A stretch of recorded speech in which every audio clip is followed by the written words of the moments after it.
Hola, bienvenidos de nuevo a otro episodio de nuestro podcast favorito, Tus amigas las hormonas. Hoy vengo a hablaros de la dieta antiinflamatoria. Y es que hace una semana me preguntaron en un mensaje privado que compartí que se podía hacer un vídeo sobre la dieta antiinflamatoria. Abrí una cajita de preguntas y las preguntas eran súper diversas. Entonces dije, en un vídeo esto va a ser un mazacote que no se va a enfocar ni va a ser realmente útil, y además en Instagram al fin y al cabo el tiempo es limitado y creo que por la variedad de preguntas que me hicisteis os podéis beneficiar mucho más de escucharme en un podcast. Entonces, sin más, voy a empezar a contestar las dudas que me habéis ido haciendo y un poquito como breve resumen para todo aquello que no hayan visto mi vídeo. Hace poco hice un vídeo en mi Instagram, eso sí, sobre qué es la inflamación, ¿vale? Lo digo porque primero sería interesante, antes de hablar de la dieta antiinflamatoria, que hable de qué es la inflamación. La inflamación es una respuesta de nuestro cuerpo necesaria y normal para combatir una infección o una agresión externa o interna de nuestro propio cuerpo que ponga en jaque nuestro bienestar. Externa puede ser un virus, una bacteria; interna puede ser, por ejemplo, una enfermedad autoinmune. Nuestro sistema autoinmune ataca a una parte o varias partes de nuestro cuerpo. Eso genera una inflamación porque es un daño, ¿vale? Por eso, una inflamación puede ser por algo externo, virus, bacteria, me ingresan, estoy nerviosa, genera una inflamación en mi cuerpo. ¿Por qué? Porque es algo que amenaza a mi cuerpo. El cuerpo no sabe si es una amenaza por una pseudomona o porque tú estás ingresada, eso eleva el cortisol y pone en jaque tu cuerpo. Asimismo, una amenaza obviamente es que tu sistema inmune se vuelva contra ti y te ataque. Es decir, la policía que tiene que atacar a los ladrones, en vez de atacar a los ladrones, ataca a la pobre señora de 60 años que va por el pan, que no tiene nada malo. Pues eso es un poco la enfermedad autoinmune. Dicho esto, todo aquello que sea agudo y puntual, por ejemplo, que tengamos a la policía que ataque a los atracadores, nunca mejor dicho, es decir, que ataque a un virus, a una bacteria, es bueno. Toda aquella inflamación que ataque nuestro propio cuerpo o que se mantenga en el tiempo va a ser algo malo. Es decir, nosotros no queremos que siempre esté la policía atacando, porque habrá un momento que ya no queden más atracadores y la policía vaya con la porra atacando a gente que vaya al supermercado a comprar simplemente papel del váter. Entonces, toda aquella inflamación que exceda su labor limitada en el tiempo va a ser una inflamación crónica de bajo grado, es decir, silente, como si fueran unas pequeñas brasitas que quedan tras un fuego ardiendo, y quizá esa brasa el primer día no produce efectos, pero mantenidos en el tiempo, esa brasa va dañando los materiales al que está. O imaginaos una alarma de incendios. Inicialmente una alarma de incendios es como la inflamación aguda. Es buena, es necesaria. ¿Por qué? Porque te alerta de que hay un fuego, te permite salir corriendo y salvarte. Sin embargo, un ruidito así, todo el día, todo el rato, no es algo que en un minuto te vaya a matar, te vaya a producir daños graves, pero si se mantiene el tiempo te va a causar disminución de la calidad de vida, va a hacer que duermas menos. Al dormir menos va a hacer que no limpies tu sistema inmune, que te suba la tensión, que te suba el azúcar, que estés irascible. Pues eso es la inflamación crónica de bajo grado. No te causa una enfermedad aguda, pero predispone a otras enfermedades como por ejemplo la diabetes, el síndrome metabólico, las enfermedades cardiovasculares, enfermedades autoinmunes, demencias, depresión, etc. Por tanto, en la raíz de todo esto es lo que ha surgido el nombre de dieta antiinflamatoria. ¿Por qué? Porque en el momento de vida actual estamos expuestos a muchos más estímulos inflamatorios que nuestros antepasados. Por ejemplo, las radiaciones, por ejemplo, la contaminación, pero no solo la del aire, sino la contaminación de los alimentos. Cada vez más sabemos de la presencia de microplásticos en alimentos. De hecho, cada 2x3 sale una alerta de se ha encontrado microplástico en no sé qué galleta, hay que retirarlo. Además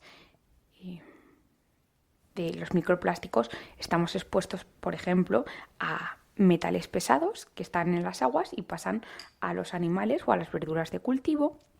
Y además, cada vez somos una población que estamos más sobremedicada y generalmente las medicaciones tampoco contribuyen a disminuir esa inflamación. De hecho, muchos de los efectos positivos de ciertas medicaciones, como por ejemplo lo que puede tener las estatinas, que son los fármacos del colesterol, ejercen ese efecto misteriosamente por la antiinflamación, no, el efecto antiinflamatorio que tienen, no solo por la disminución del colesterol. A lo que llevo a deciros es que por el método de vida actual estamos sometidos a una carga mucho más oxidante, mucho más inflamatoria, que hace que nosotros debamos tener una defensa externa y más aumentada de lo que tenían hace 40 o 50 años para combatir esa inflamación. De ahí sale lo que denominamos dieta antiinflamatoria. ¿Por qué? Porque tenemos que poner extra énfasis en combatir la inflamación a los que estamos expuestos por fármacos, contaminación, baja calidad nutricional, enfermedades concomitantes, estrés crónico, falta de sueño, etcétera, etcétera, etcétera, para al menos compensar esa balanza que actualmente está vencida hacia el lado de la inflamación. En ese contexto, la dieta antiinflamatoria, en el fondo, por mucho que muchas veces en redes sociales se nos quiera vender que hemos descubierto la estructura del ADN, una dieta antiinflamatoria es aquella que es rica en sustancias antiinflamatorias. ¿Y cuáles son las principales sustancias antiinflamatorias? Las vitaminas, especialmente las vitaminas del grupo B, C, I, la vitamina E y antioxidantes y micronutrientes como puede ser la cúrcuma, los polifenoles de las verduras, de las frutas, minerales como el selenio, minerales como el magnesio, todo esto realmente son alimentos antiinflamatorios. ¿Por qué? Porque o bien de alguna manera contribuyen a resolver la inflamación o bien de alguna manera forman parte de la defensa de nuestro cuerpo para evitar que se inicie la inflamación. Entonces, siguiendo este principal razonamiento, podéis entender que todo aquello que constituya una alimentación rica en verduras, en frutas, en fibra, porque la fibra tiene componentes, tiene micronutrientes, tiene minerales que contribuyen a disminuir la inflamación. De hecho, por eso se utiliza en enfermedades digestivas inflamatorias como la colitis ulcerosa o la enfermedad de Crohn, así como ciertos ácidos grasos esenciales como los ácidos grasos omega 3 van a contribuir a reequilibrar la balanza desde la inflamación actual a ese efecto antiinflamatorio que tanto buscamos y que tanto es necesario para conseguir devolver el balance entre oxidación, ataque, inflamación y equilibrio, homeostasis y balance neutro. Es decir, ni poca inflamación ni mucha, el balance neutro. Por lo tanto, si quisiéramos, podríamos terminar aquí el podcast y os diría, aumentar el consumo de frutas, verduras, cereales integrales, legumbres y ácidos grasos omega 3. El tema del omega 3 ya lo tengo en un episodio del podcast y os recomiendo encarecidamente que escuchéis ese episodio porque vais a aprender mucho de sus funciones, entenderéis el por qué es antiinflamatorio y entenderéis por qué actualmente los pescados, especialmente los típicos pescados que se consideran como omega 3, que es el salmón y el atún, no serían las opciones a buscar como fuente de omega 3. Y mucho menos, que de hecho hay que limitar el uso y está prohibido hasta ciertas edades, en niños y en mujeres embarazadas no se deberían tomar estos pescados, especialmente el atún, por la contaminación de metales pesados, especialmente el cadmio y el mercurio. Pero os recomiendo encarecidamente a que vayáis a ese episodio para ampliar toda la información sobre el omega 3. Dicho esto, voy a empezar a contestar las preguntas y la primera pregunta es la de Ángela, que me dice: ¿serviría la dieta para el dolor de piernas provocado por el lipedema? Yo tuve un podcast del lipedema que os explico un poquito qué era el lipedema, pero hago un breve resumen. El lipedema es una enfermedad del tejido conjuntivo laxo, ¿vale? Que es un tejido que rodea a todas las células de nuestro cuerpo, los huesos, los músculos, están rodeados de tejido conjuntivo. Y este tejido conjuntivo tiene un líquido y luego están en su interior fibras. Las famosas fibras de colágeno, las fibras de elastina, el ácido hialurónico y los proteoglicanos. Pues en el lipedema existe un aumento excesivo de esta matriz extracelular, es decir, hay demasiado líquido, demasiadas fibras de colágeno, demasiada elastina, demasiado proteoglicanos y demasiado ácido hialurónico, que hacen que las células a las que rodea este líquido se compriman, especialmente los adipocitos, ¿vale? Y estos adipocitos, al comprimirse, porque como están tan llenos de líquidos, están apretados entre ellos, les aprietan las fibras de colágeno, las del ácido hialurónico, las de elastina y el líquido. Básicamente se van hinchando hasta que hay un momento que ya no pueden más, se aprietan tanto que se mueren. Esta muerte de los adipocitos por un exceso de matriz extracelular, que es lo que se produce en el lipedema, produce una inflamación, ¿veis? ¿Por qué? Porque nuestro cuerpo no quiere tener ahí una célula muerta. Activa la inflamación, que os he explicado que realmente es algo bueno, claro, porque todo esto es súper positivo, porque tener una cosa muerta en el cuerpo, imaginaos tener un trozo de algo muerto en casa, se llena de bichos, se llena de hormigas, es un foco de posibles enfermedades. Entonces, esos adipocitos que están muertos por culpa de un exceso de matriz extracelular que ha ahogado a los adipocitos y ha hecho que se active la inflamación, en el lipedema está súper exacerbado, con lo cual hay muchísima cantidad de líquido que les produce dolor. Ese exceso de líquido ahoga y mata a los adipocitos.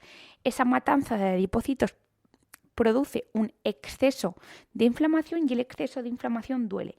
Además, ese exceso de inflamación también afecta a los vasos sanguíneos, por lo que hay inflamación, se ve afectada el retorno sanguíneo y encima hay una marcada retención de líquidos y alteración en el tejido linfático.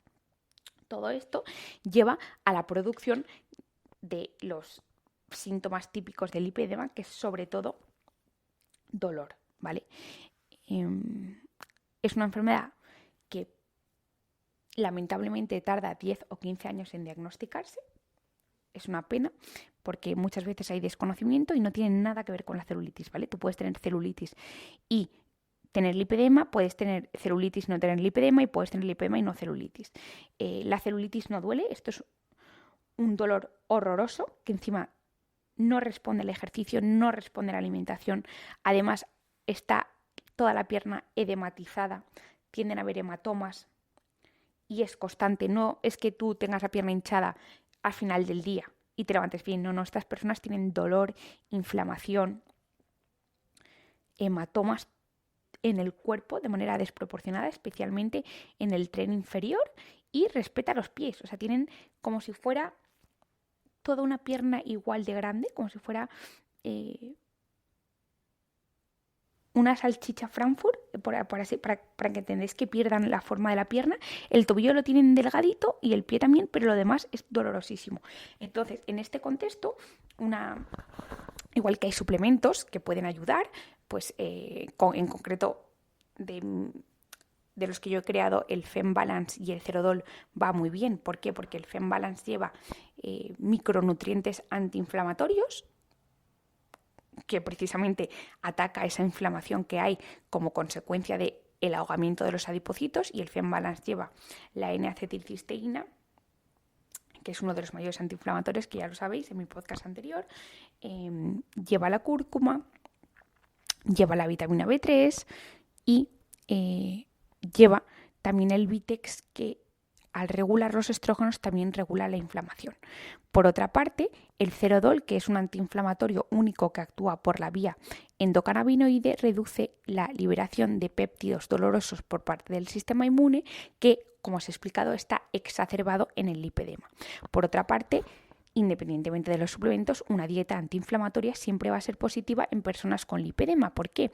Porque un aumento del consumo de cítricos, de frutos del bosque, de verduras de hoja verde, va a contribuir a que nuestras defensas antioxidantes, nuestra vitamina C, nuestra vitamina E, consigan reducir esa oxidación, esa inflamación, y además alimentos ricos, por ejemplo, en antioxidantes como el selenio, como el zinc, van a permitir que nuestro sistema inmune se optimice, mejorando ese dolor y esa inflamación que, entre otras cosas, lleva a la aparición de los síntomas tan limitantes de esta enfermedad. Por otra parte, independientemente de la dieta antiinflamatoria, también puede ir muy bien todos aquellos extractos de plantas que favorezcan el drenaje de líquidos para ayudar a que ese exceso de matriz extracelular que os he explicado al principio, que se acumula y hace que los adipocitos se ahoguen y comience toda la cascada inflamatoria, mejore. Esto puede ser desde verduras con efecto diurético, como por ejemplo la alcachofa, los espárragos, a extractos de infusiones como puede ser la cola de caballo, el diente de león y la alcachofera. Por otra parte, los alimentos ricos en potasio también van a ayudarnos a eliminar el exceso de sodio y perder esa retención de líquidos. ¿Qué alimentos son ricos en potasio? El aguacate, el boniato, el tomate y el plátano.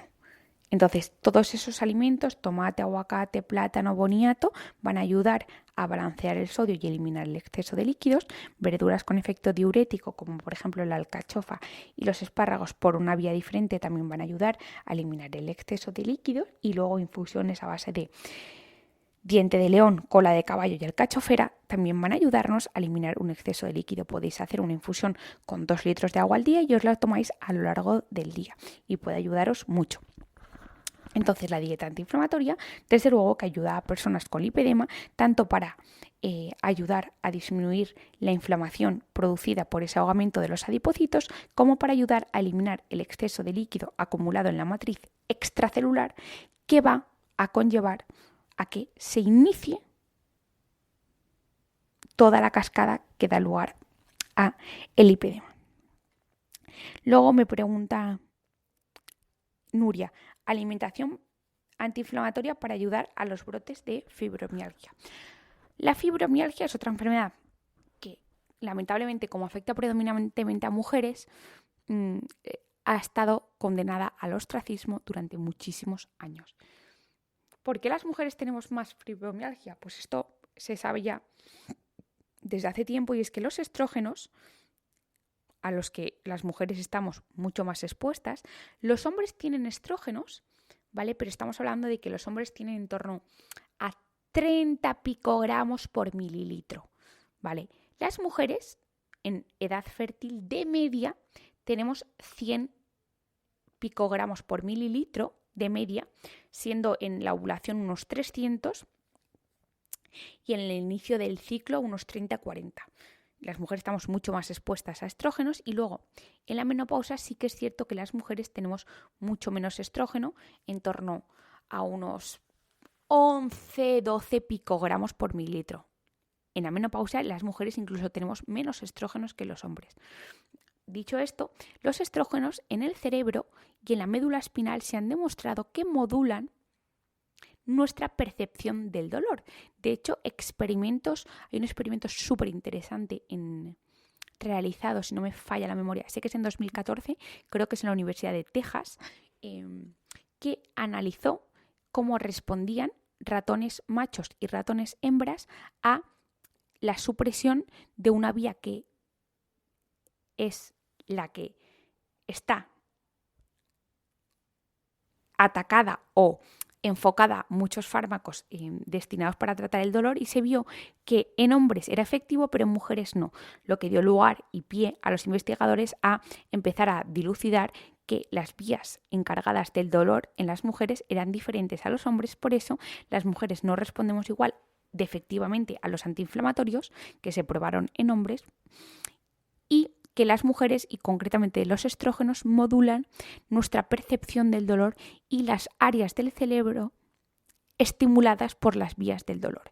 De ahí a que la fibromialgia sea más frecuente en mujeres, que las migrañas sean más frecuentes en mujeres. De hecho, las mujeres tenemos más del doble de riesgo de sufrir migrañas, precisamente por este predominio durante la mayor parte de nuestra vida de la estimulación o la predisposición a sufrir o a sentir el dolor de una manera diferente.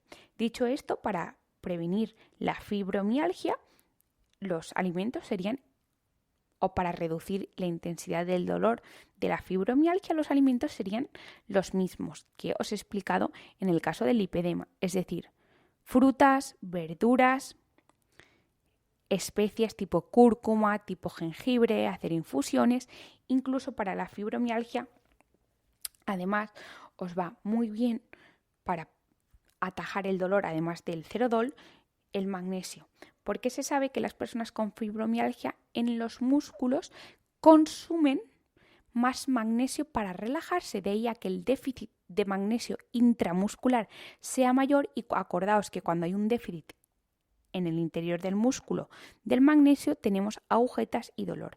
De ahí a que en la fibromialgia, además de una dieta antiinflamatoria, sea súper recomendable, además de una vitamina D, el cerodol, os lo digo el que tengo yo, pero vamos, el cerodol y un buen magnesio, porque las personas con fibromialgia consumen mucho más magnesio.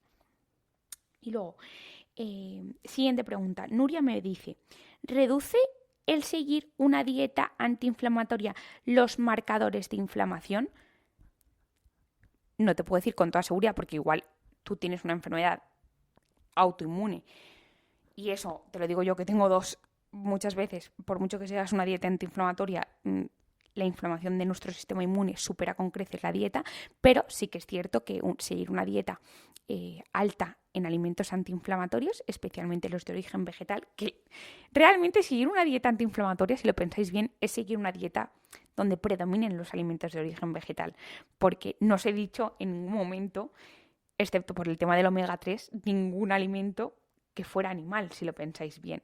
Entonces, esto va en consonancia a lo que han demostrado numerosos estudios y metaanálisis desde los últimos años, pero especialmente estos 2-3 últimos años, que han demostrado de manera consistente. Esto quiere decir que no solo un estudio, sino varios, y no aislados, sino estudios de estudios de estudios han demostrado, y cuando algo se demuestra muchas veces es que es con toda probabilidad verdad.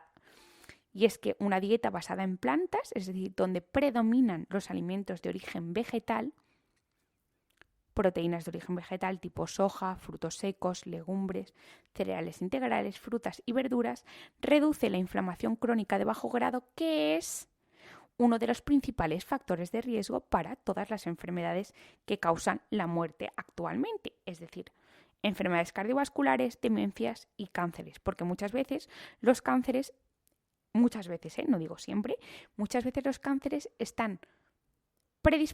tenemos una predisposición genética, pero están favorecidos por un ambiente inflamatorio que permite o que favorece que sucedan ciertas mutaciones que inician todo el proceso oncogénico. Por tanto, seguir una dieta antiinflamatoria con un alto porcentaje de probabilidad va a reducir los marcadores de inflamación que, como os expliqué en el anterior post, los más frecuentemente solicitados son la proteína C reactiva, altamente sensible, PCR, que os suena a lo del COVID, pero no tiene nada que ver, ¿vale? PCR altamente sensible, lo ideal es que esté por debajo de 2, el TNF-alfa, la interleuquina 6, el fibrinógeno y la velocidad de sedimentación globular, ¿vale?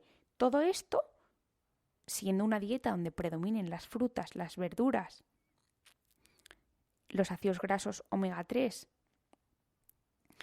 además del ejercicio, obviamente, no fumar, etcétera, pero esto lo doy yo ya por hecho, probablemente te reduzca esos marcadores de inflamación.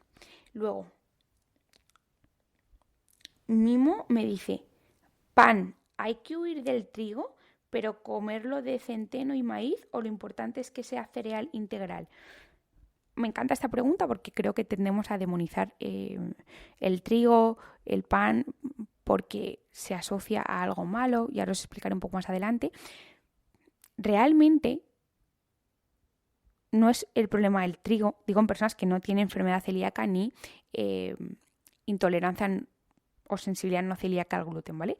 En general, las personas que no tenemos ninguna patología ni ninguna condición que nos haga incapaces de procesar las proteínas de el trigo en sí mismo es sano. De hecho, ha sido durante miles de años una de las fuentes principales de alimentos. Ahora bien, el problema es que el trigo actual no tiene absolutamente nada que ver con el trigo de hace 50, 60 o 100 años.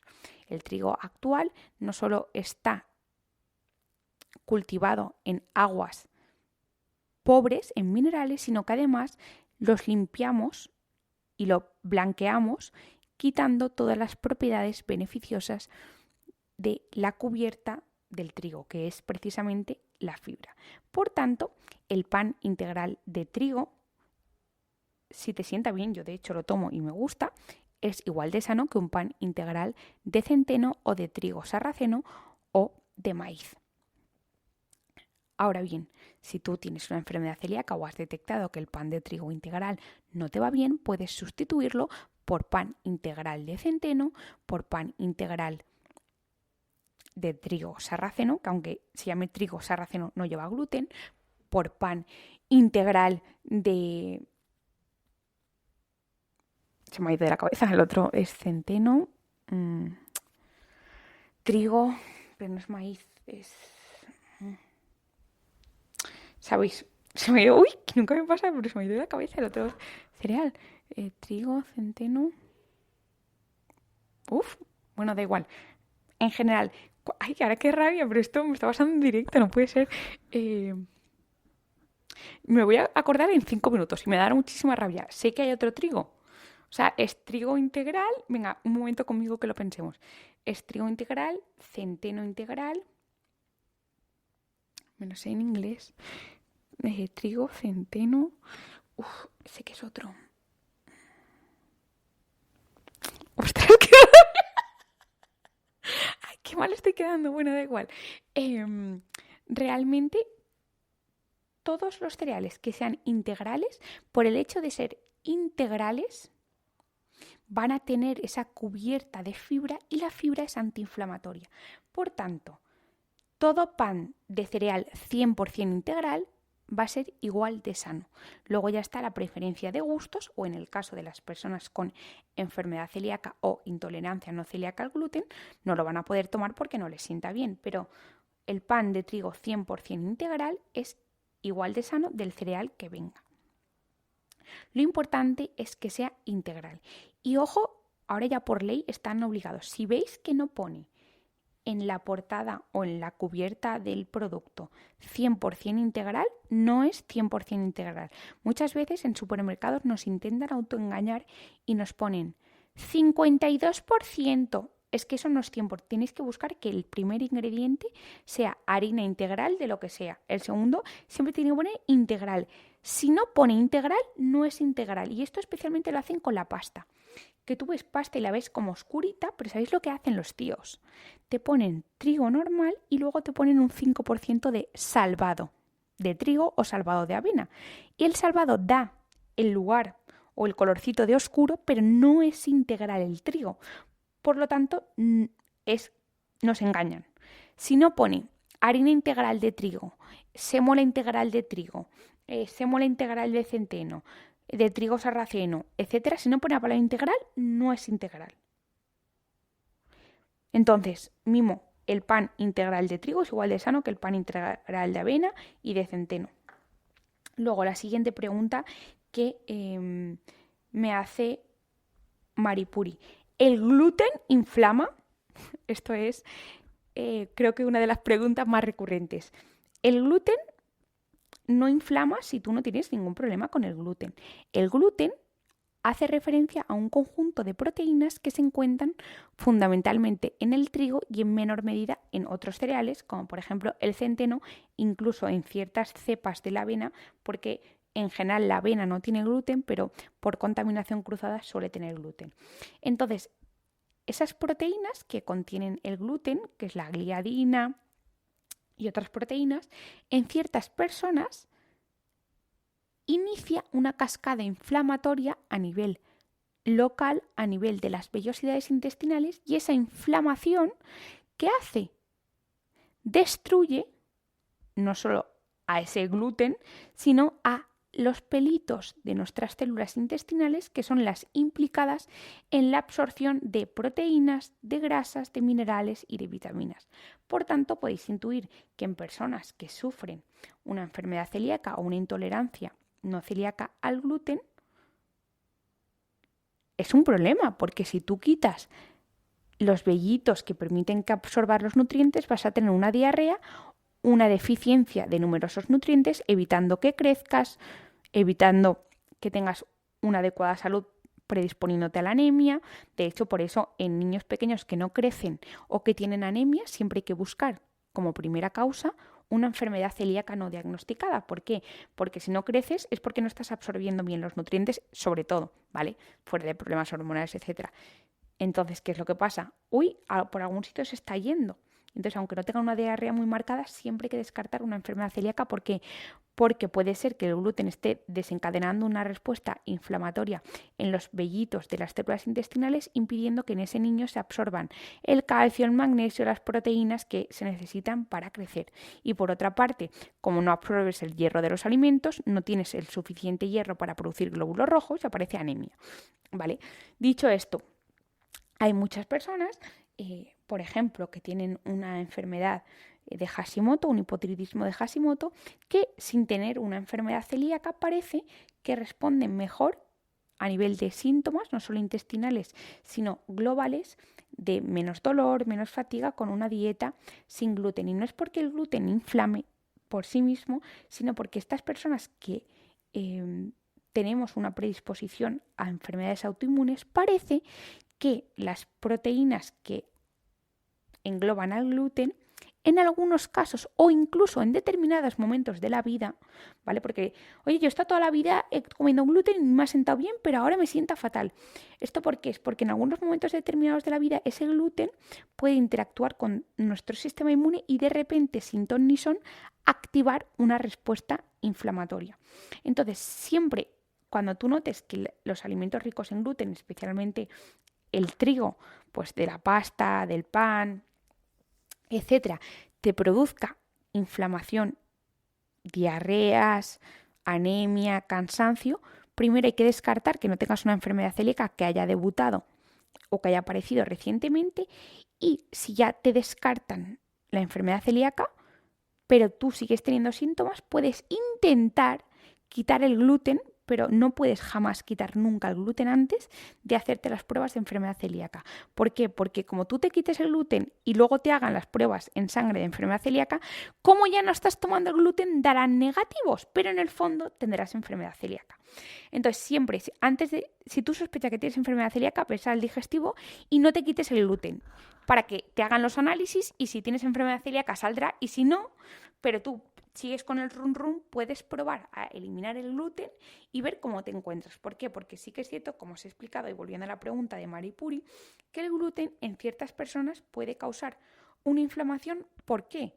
Porque activa nuestro sistema inmune, bien porque tengas un hipotiroidismo de Hashimoto o bien porque tengas una enfermedad autoinmune.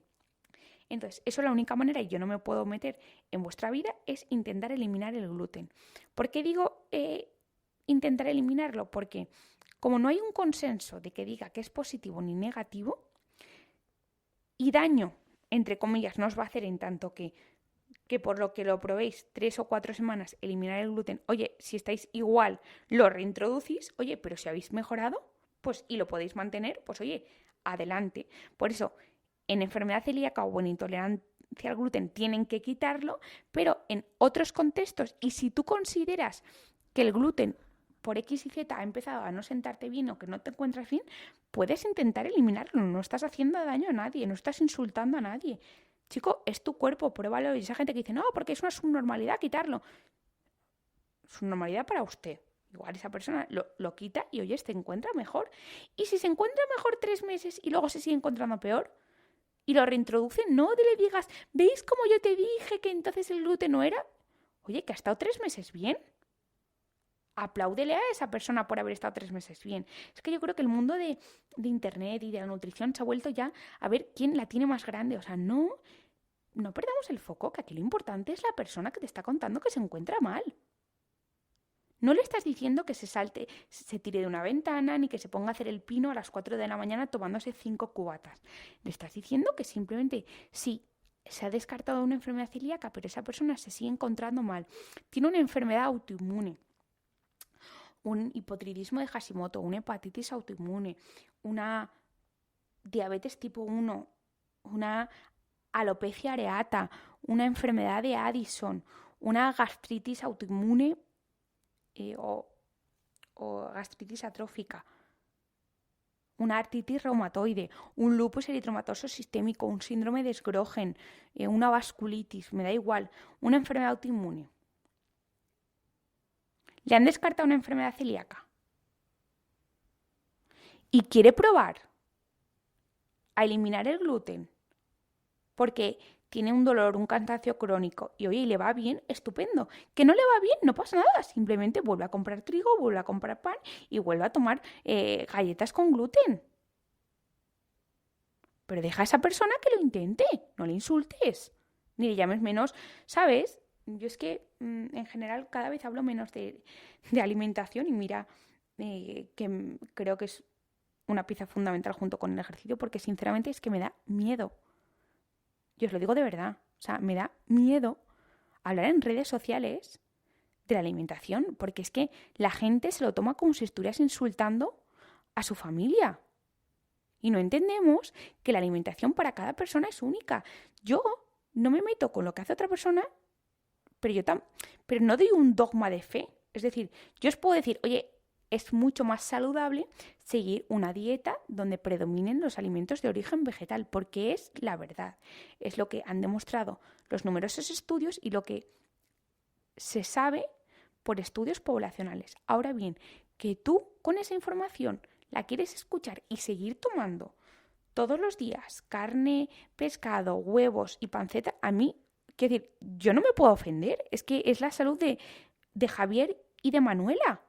Ellos ya saben la información. Cuando quieran, si quieren y cuando estén preparados lo harán. Pero yo no puedo ni insultarles porque ellos sigan tomando carne, ni aceptar que ellos me insulten porque yo decida tomar carne o no. Yo tengo la obligación moral de deciros lo que la ciencia ha demostrado actualmente. Pero en ningún momento voy a obligar a alguien a decirlo. Pues esto es igual con lo del gluten. Cada uno con información que haga. Es que yo no me voy a meter. Entonces, esos debates acalorados que hay en redes sociales de porque no sé cuántos, chicos, que dejemos ya de moralizar. Cada uno creo que en general sabemos un poquito que lo ideal es tomar verduras, frutas enteras, alimentos completos, no tomar bollicaos. Eso en general creo que la gran mayoría de personas lo sabemos. Entonces, dejemos ya de esa moralidad continua de es que tú te alimentas peor que yo. Chico, que cada uno haga lo que sea. ¿Vale? Entonces, el gluten inflama, Maripuri, ya te he dicho. No tiene por qué, pero si tú crees que lo hace y una vez descartado la enfermedad celíaca, puedes intentar eliminarlo, sobre todo si tienes ciertas enfermedades autoinmunes, ¿vale? Y a ver qué tal te va. Luego, me dicen, ¿antiinflamatoria es igual a dieta baja en FODMAPs? No, no tiene nada que ver. Una alimentación baja en FODMAPs, que es lo que os expliqué básicamente en... Ay, pensaba que estaba apagado. La otra es la grabación. Que es lo que os expliqué en el podcast del sobrecrecimiento bacteriano, porque es una dieta que se recomienda seguir las 4 semanas donde se sigue el tratamiento bactericida, o bien con antibióticos, o bien con fármaco o bien con suplementos bactericidas naturales. Es una dieta que es baja en unos carbohidratos fermentables que son los oligosacáridos, los disacáridos, los monosacáridos y los polioles. De ahí FODMAP. Fermentable, oligo, di, monosacárides and poliols. Pues lo estoy diciendo entre inglés y valenciano. En inglés, para toda aquella gente que crea que pronuncio mal, oye, que pronuncio bastante bien, me da vergüenza. No lo voy a decir en inglés. Bueno, entonces es fermentable, oligo, di, monosacáridos y polioles. Esta dieta básicamente se basa en la reducción de todos aquellos carbohidratos que puedan fermentar en nuestra microbiota y como consecuencia de un exceso de fermentación puedan producir gases y malestar. ¿Por qué en un síndrome del intestino irritable se recomienda reducir los FODMAPs? Porque como tenemos muchas bacterias sobre crecimiento bacteriano, tendríamos muchísima fermentación y se exacerbaría el síntoma principal del sobrecrecimiento bacteriano, que es una distensión abdominal, tener el abdomen muy hinchado. Entonces, mientras que se elimina ese exceso de bacterias, para evitar ese exceso de fermentación, al dar a nuestro intestino que tiene un exceso de bacterias en el sobrecrecimiento bacteriano, decimos, mira, mientras que te elimino ese exceso de bacterias, te voy a reducir la cantidad de carbohidratos que fermentan para que no tengas ahí una fermentación como si fuera una panadería y tengas el abdomen muy hinchado. De ahí a que de una manera limitada en el tiempo se restrinjan ciertos alimentos. ¿Por qué digo limitada? Porque se restringen alimentos que son necesarios, como verduras, frutas y frutos secos. Curiosamente, se restringen todas aquellas frutas que son ricas en polioles y en un exceso de monosacáridos como la fructosa, como son las manzanas, las peras, los melocotones, el mango y las cerezas. Se reducen verduras ricas en fructanos, como el ajo, las alcachofas, el apio y la cebolla. Se reducen verduras ricas en manitol, como la coliflor, los guisantes y los champiñones. Y se reducen las legumbres y los frutos secos, como por ejemplo los pistachos y los anacardos. ¿Veis? Todos son alimentos súper sanos, pero como se fermentan de manera natural no hay un problema. Pero en personas que tienen una alteración de la microbiota, concretamente un exceso de bacterias, porque tienen sobrecrecimiento bacteriano, mientras que reducimos ese exceso de bacterias, se